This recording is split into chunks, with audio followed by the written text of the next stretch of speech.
আমরা কিন্তু চলে এসেছি এখানে মার্কেট ঘুরতে। কিছু কিনবো কি না কিনবো সেটা পরের কথা, আগে মার্কেট পুরো বড়, বিশাল বড় মার্কেট। আর আজকে তো রবিবার, আমরা ডাক্তার দেখাতেও পারবো না, আজকে কোনো ডাক্তারই আসবে না, তো ওই কারণে ভাবলাম যে এখানকার মার্কেটটা একটু ঘুরে দেখে নিই।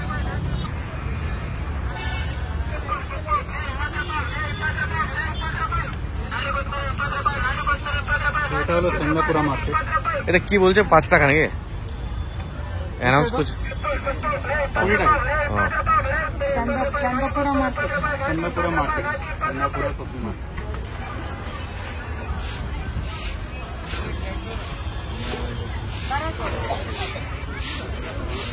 বাহ, এই সময় ব্রোকলি পাওয়া যাচ্ছে। সব দোকান লাগাচ্ছে, টাটকা টাটকা সবজি আর দারুণ লাগছে। আমার এটাই ভালো লাগে যে এখানে সব সবজি 12 মাস পাওয়া যায়। হ্যাঁ, ভুট্টা, ব্রোকলি আমাদের এখানে শীতে পাওয়া যায়।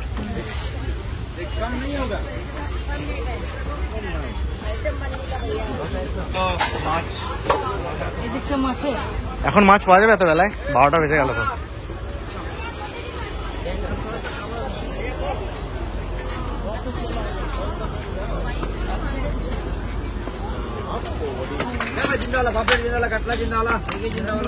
রূপচাঁদ মাছ প্রচুর পাওয়া যায়। রূপচাঁদ, তারপরে পাঙাশ, তেলাপুয়া। পাঙাশ আর রূপচাঁদ খুব পাওয়া যায়। রূপচাঁদ সাইজ 200 টাকা কেজি। 200 টাকা।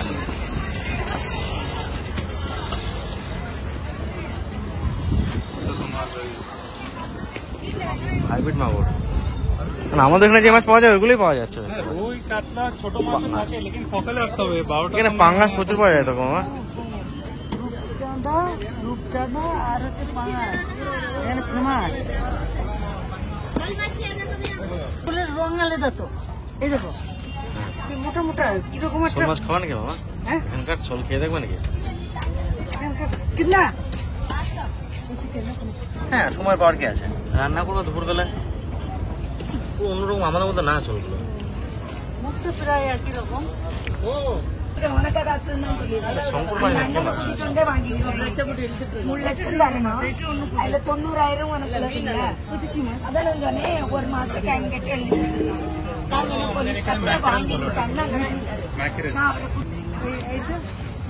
గోజాడ్ அதுக்கப்புறம் வேணா ரெண்டாவது மீதி தடுத்து ஒரு வாரம் కొత్త మాছ. முடிவு பண்ணியாச்சு.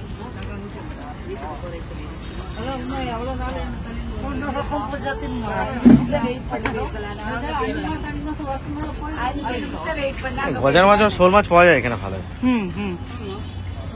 ভোলা এটা কোনটা বলো? এটা কি ছোট, এটা ছোট ছোট সাইজের ম্যাকরেল নাকি? কি মাছ? তুলতে বলো, তুলতে বলো দাদা, মাছটাকে তুলতে বলো দেখি, মাছটাকে হাতে করে তুলতে বলো দেখি।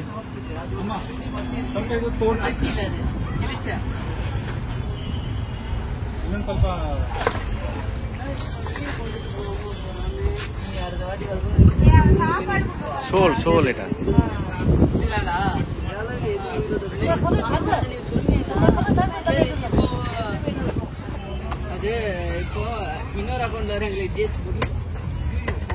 ஆமா 43,000 ரூபாய் போட்டிருக்கான். ஐயோ ஐயோ ஐயோ மாமா அது என்ன பண்ற? গজার তো মামা, শোল না। গজার, பாவம். গজার মাছ। அது போட்டு এই মাছটা কিন্তু আমার শরীরটা ছোট, কিন্তু এত বড় মাছ কেটে দেয় না না? ஐயா அது பேசண்டா 2 கேஜி 2.5 கேஜி பாத்துக்கியா? கிச்சி கிச்சி கிச்சி கிச்சி நீ பேசோ এটা মনে হয় ইয়ে বটে, সাইজ মামা। কি জিনিস এটা? போட்டுட்டு இதுல இன்ஸ்டால போட்டுட்டு என்ன பண்றீங்க?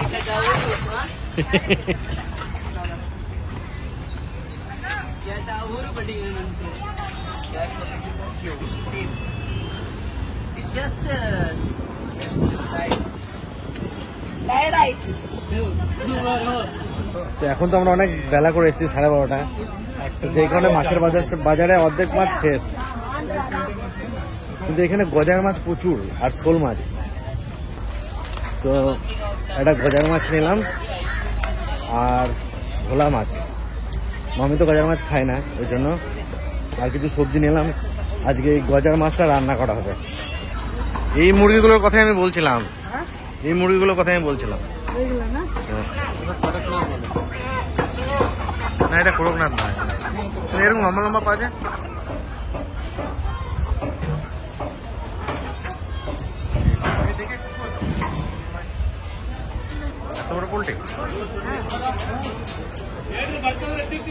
এখানে বিভিন্ন রকমের মুরগি আছে, আমাদের ওখানে যেরকম দেশি মুরগি, আর এখানে সেই বাঁকুড়া ডিস্ট্রিক্টের মুরগি লড়াই করে সেই ধরনের মুরগি। আমি আরো বলছি কিছু কিনবে না, আমি মামা কিছু না,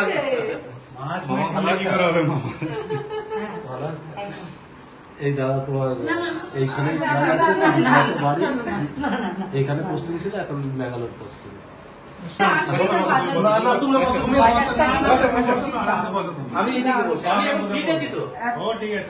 মানে কিছু নেই এমন সবসময় ঠিক ছিলে। আমি এদিকে বললাম চলো সবাই দেখা করি, গিয়ে দেখা করলে যদি বাজারটা দিলে খুব ভালো লাগবে, বাজারটা দেখবে। ভালো আছে। হ্যাঁ আমি অনেকক্ষণ হলো বাথরুম হয়ে গেল।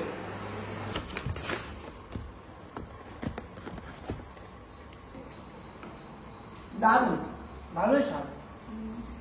তো এখানে এসে এত লোকের সঙ্গে দেখা হবে মনে ভাবি নাই।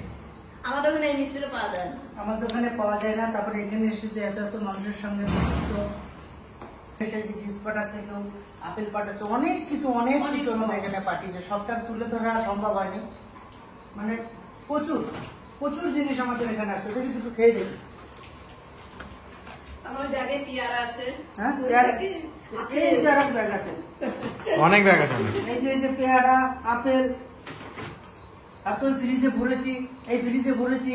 তো বিশেষ করে আপনাদের উদ্দেশ্যে দুটো কথা বলবো, কিছু মনে করবেন না, মন থেকে বলছি। যে এত জিনিস পাঠাচ্ছেন, আমরা খেতে পারবো না, ফালতু নষ্ট হবে বা কাউকে দিয়ে দিতে হবে। আপনারা আসুন, দেখা করুন, কিচ্ছু আনবেন না, অনুরোধ করছি, কিচ্ছু আনবেন না। এত খাবার আমরা খেতে পারবো না। তা আপনারা আসুন, দেখা করুন, কিন্তু এই ফল ফলাদি মিষ্টি এসব আর আনবেন না, ফ্রিজ ভরে গেছে। আজকে রবিবার, পুরো ফাঁকা। আজকে সবকিছু বন্ধ। আজকে ঢুকতেই দিচ্ছে না কাঠ ছাড়া। বাবা গিয়েছিল হাঁটানোর সময়, সকালে একবার হাঁটিয়েছে, আবার 3:30টার সময় বলছে সিঁড়িতে উঠাবে। এমনি ভালো আছে, কিন্তু ব্যথা করছে যখন হাঁটাচ্ছে না। এখন ধরুন সবেমাত্র পরশুদিন অপারেশন হয়েছে, কাল থেকে হাঁটানো শুরু করেছে, আজকে আবার সিঁড়িতে উঠাবে। তো বাবা যাক, আসুক, দেখে কি বলে। আর মার বিশাল মনের জোর, মানে আমি জানতাম না যে মার এত সাহস। আর এই সাহসটা যে ত্রিহানের জন্য। ত্রিহানকে কোলে করে নিয়ে হাঁটতে পারে না, খুব দুঃখ করে। তো ওর জন্য ওরা তাড়াতাড়ি সুস্থ হতে চাইছে, যে ওকে নিয়ে একটু হাঁটবে, ঘুরবে, কোলে নেবে। যাদের একটা হাঁটু অপারেশন হয়েছে তারাই ঠিক করে হাঁটতে পারছে না, মার তো দুটো হাঁটু, তাও বলছে নাকি ওদের থেকে অনেকটা বেশি হাঁটছে মা।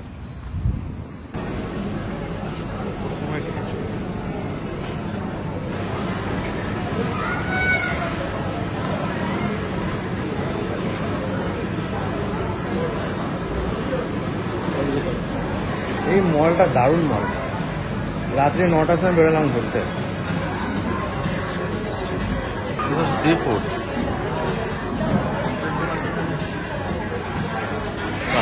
চাঁদা পাম্প,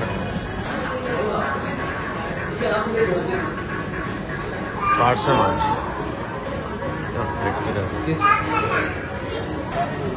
ডোনাটা বিশাল সাইজ ছিল।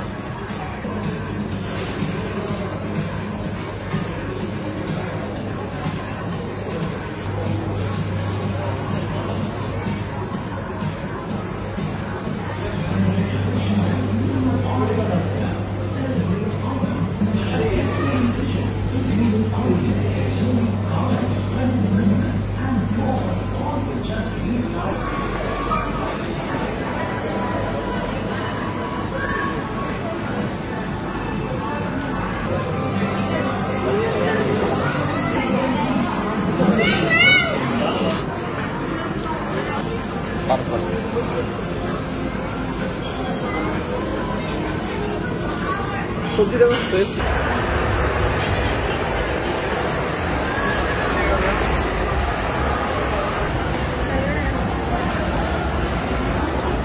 আমার ডিশটা আসছে। জাপানিজ ফুড খাইস ট্রাই করেগা দাদা का सही আছে। এই যে আমার ডিশ আসছে। ও ওটা সরি। প্রতিদিন মামি ভাত রান্না করে রাখার আমি বাজার থেকে খেয়ে চলে যাই। আজকে আমি খাচ্ছি জাপানি ফুড, জীবনে প্রথমবার। এটার নাম হচ্ছে ক্লাসিক রামেন। কি করে খেতে হয় কিন্তু বুঝতে পারছি না। সে কাঠিগুলো দেয়নি না? না না চপস্টিক দেয়নি। এই দেখুন খাবারটা দেখুন, চিকেন আছে, ডিম আছে,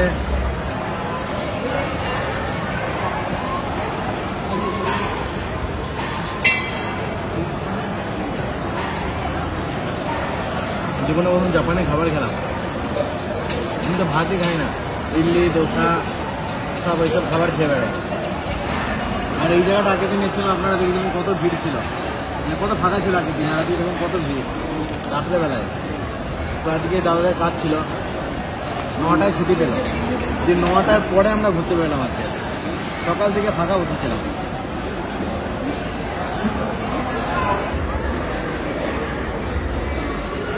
তোমাদের খাওয়া গেল?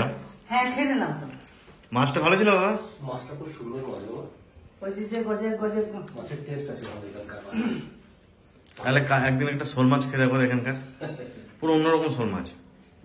মাছটা আলু দিয়ে রান্না করতে বলেছিলাম, তো তোমার মামি আলু দেয় নাই, ধনেপাতা দিয়ে মাছ দিয়ে একটু ঝোল করে দিয়েছে। আমরা দুজনে খেয়েছি, উনি তো আবার শোল মাছ খাই না, গজার মাছ খাই না।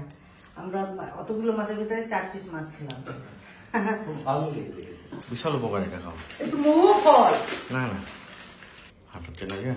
আজকে হাঁটিয়েছে, ব্যায়াম করিয়েছে, তারপরে ড্রেসিং করেছে, খুলেছে সবগুলা। আবার এখানে 3টে করে 6টা সেলাই দিয়েছে আবার কিসের জন্য। মানে দুটো একবারে করে নেওয়া হলো, খুব ভালো হলো। নাহলে এখন এত কষ্ট সহ্য করছে, আবার যদি 6 মাস পর একটা বা 3 মাস পর করাতাম সে আবার একই কষ্ট সহ্য করতে হতো। তবে সন্ধ্যার দিকে তোমার মা খুব হাসি খুশি দিয়েছিল। না, নার্সগুলোর সঙ্গে কথা বললাম অনেকক্ষণ, বললো যে এত তাড়াতাড়ি কেউ রিকভার করে না, অনেকে হাত দিয়ে হাঁটতে পারে না, মা ওগুলো ছাড়াই হাঁটছে। হ্যাঁ, প্রচুর মনের জোর খুব তোমার মায়ের। আমাকে একটু আগে ফোন করেছিল যে ভাই খাইছিস? আমি বললাম হ্যাঁ খাই নাই, জামাইবাবু আসতেছে একসাথে খাবো। হয়তো খাইনি, শুরু পর চিন্তা করিস না, আমি আজকে হাঁটিছি, আমার অনেক কিছু করেছি, তাতেও দেখ পাটি আমি তোর সাথে কথা বলতেছি। বলে ব্যথা একটু হবেই। এটা তো অনেক বড় ব্যথা তো অপারেশন। হবেই, এতখানি করে কাট আর তার ভিতরে হাড় কাটিয়ে প্লেট ভরা, সেইখানে সেটা তো একটু হবেই ব্যথা। তাও আবার একসাথে দুটো দুটো একটা থাকলে তো আর একটার উপর ভর দিতে পারবে। ঘর দিতে পারা যায়। আজকে কি করেছে ডাক্তার, তোমার মা এরকম পারছে না পাই করতে, এরকম আর করতে পারছে না। দেখো না, বিশাল কষ্ট এখানে লাগে। একটু সাপোর্ট দিতে বলছে, বলছে না রিল্যাক্স করো, আজকে কোনো সাপোর্ট নিতে দিল না। পেরেছিল? তোমার মা পেরেছিল? পেরেছিল। তো সব রকমের পেরেছিল তো বসে। সব রকমের যা যা বলেছে যা যা দেখিয়েছে সব সবই পেরেছে। একটু সময় লেগেছে, কষ্ট হয়েছে, কিন্তু পেরেছে। কিন্তু বিশাল কষ্ট পেয়েছে। কিন্তু আমার তখন খুব কষ্ট হচ্ছিল। তবে আমি যেটা বুঝলাম, মামি তো ঘেমে গেল, তোর মা আমি করছে, ওর মায়ের কষ্ট তোর নিয়ে- মামি ঘেমে গেল। আমি পুরো একটা ঘাম দিয়ে আছি, ঘেমে আমি যেহেতু দাঁড়ানো যাবে না, আমি চুপ করে আছি, চুপ করে বসে পড়ছি। আর শরীরে একরকম লাগলো, দেখে এত কষ্ট লাগছে। এমনিতে তোমার ভয় বেশি, কাটাছেড়া দেখতে পারো না, তোমার এমনি দুর্বল, তুমি এমনি দুর্বল, তারপরে তো ওগুলো দেখলে তো তোমার হবে বিশাল কষ্ট হয়েছে। হবে। তবে এই এক কষ্টতে দুটো পায়ে একবারে সুন্দরভাবে সেরে উঠবে, কষ্টটাও ভুলে যাবে, হাঁটা শিখলে, তাই না? সবাই মিলে একটু ওর পাশে দাঁড়ালে কষ্টটা কম হবে। কম লাগবে। সবাই মিলে একটু ওর পাশে থাকতে হবে, ওকে কিছু আনন্দ দিতে হবে। ওই নার্স- নিজেরা ওর সামনে কষ্ট করলে নার্সগুলো জিজ্ঞাসা করলাম, বলছে পরে আমি বললাম তুমি ভবিষ্যতে ঠিকঠাক ভাবে হাঁটতে পারবে তো, বসতে পারবে পা ভাঁজ করে? বলছে কোনো অসুবিধা নেই, ওটা তো ভিডিও দেখেছো ভাই, বললো কাকিমা তো বসে বসে রান্না করে, হাঁটু ভাঁজ করে যে করে হোক সমস্ত রকম ভাবে বসতে পারবে পুরো আগের মতন। এত এত লোক তো দিদিকে আশীর্বাদ করেছে, হ্যাঁ। এগুলো কোথায় যাবে? সত্যি। কিছু লোক তো মন্দিরে পুজো দিয়েছে তো দিদির নামে। তো আপনারা যারা এই ভিডিও দেখে যে আশীর্বাদ করেছেন আর যেভাবে প্রার্থনা করেছেন যে তাড়াতাড়ি সুস্থ হয়ে বাড়ি ফিরুক, আপনাদের আশীর্বাদটা আমার দিদির কাজে লেগেছে। রুমের ভিতর থাকলে কেমন একটা লাগে, বাইরে যখন বন্ধুদের সঙ্গে ঘুরি তখন খুব ভালো লাগে। আর মা নাই তো, মানে রুমের ভিতর আসলে কেমন একটা লাগে। আমি বিয়ে করেছি 5 বছর হলো, কিন্তু আমি এখনো পর্যন্ত কোনোদিন তনুকে বলি নাই যে ভাত দাও বা কিছু। বাড়ি গেলে আমি সবসময় মাকে বলি ভাত দিতে, ভাত বা খাবার দিতে। তাই এখন যখন রুমে ঢুকছি মাকে দেখতে পাচ্ছি না, কেমন একটা লাগছে। যাই হোক, মা খুব তাড়াতাড়ি সুস্থ হয়ে যাবে, মানে নার্সরা বললো খুব তাড়াতাড়ি রিকভার করছে। সে পড়া ক্ষমতা আমরা শুয়ে পড়লাম। হ্যাঁ, আমি আস্তে আস্তে অনেক দেরি হয়ে গেল, হ্যাঁ যার জন্য আমার জন্য আমারও বসেছিল, অনেক একই শুয়ে পড়তো। যাই হোক, খুব তাড়াতাড়ি সুস্থ হয়ে যাবে। আমি যেটা ভাবছিলাম হয়তো 15-20 দিন লাগবে এখান থেকে যেতে, অতদিন লাগবে না, হয়তো 7-8 দিনের মধ্যে আমরা বেরিয়ে যেতে পারবো।